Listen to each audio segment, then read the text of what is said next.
Absolutely, it's a crazy idea. And I think you have to be slightly crazy to do this and be successful at it. I have always loved animals. I was always one of those kids that would pull anything and everything off the street and decide to nurse it back to health, much to the chagrin of my parents. Really, my first experience with a rescue dog was our Golden Retriever Border Collie mix, Maggie. She came to live with us when I was about, oh gosh, maybe 10. She was terrified of my father, would bare her teeth, and just she was mortified.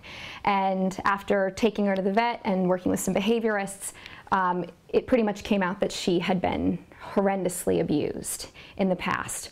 So instead of giving up on her, we decided to work her through it. And over the course of the next, gosh, 14 years she was with us, she got over it and really learned to love my father, and was just, I couldn't have asked for a better animal. She was literally my soulmate. She just died about a year and a half ago, and it's awful. I miss her every single day. And it really, her life, I guess, sort of imprinted in my mind and in my heart that rescue dogs, it's never too late for them.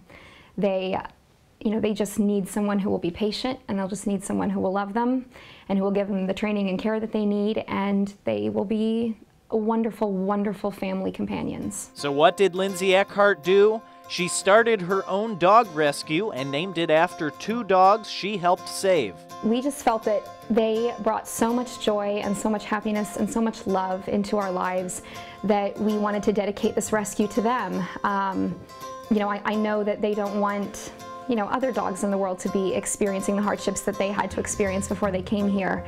And we want all of them to have the loving homes that Seven and Petal found. I guess we decided that we were going to do this, and it wasn't just going to be occasionally adopting an animal.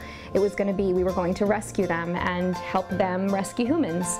So we did all the paperwork and got all of our licensing, and here we are.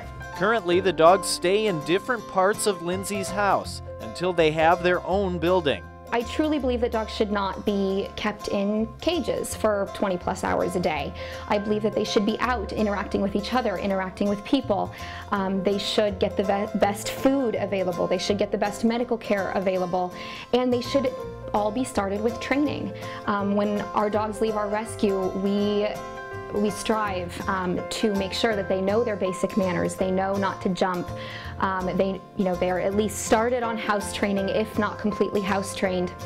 We really spend just hours and hours and hours with each dog, both in group settings and individually, to make sure that they have everything that they need to be successful in their lives. I think the thing that surprised me the most is the incredible time commitment.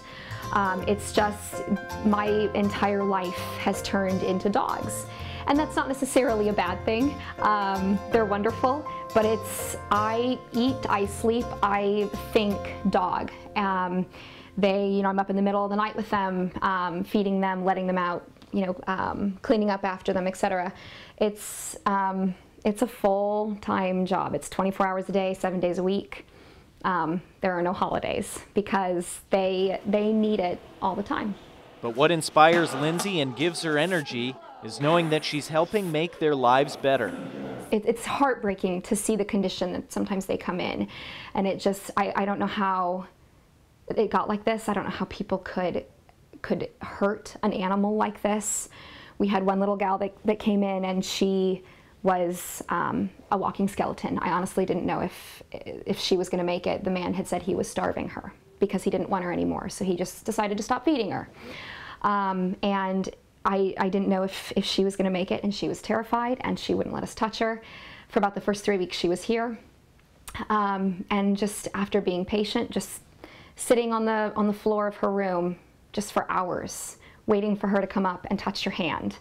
And eventually, before she ended up going to her forever home, she got to the point where she would crawl into my lap and give me kisses, and just there is nothing in this world that is comparable to that incredible feeling, and it's worth all of the heartache and all of the time and all of the exhaustion, it's worth every second of it, and I would make the decision again.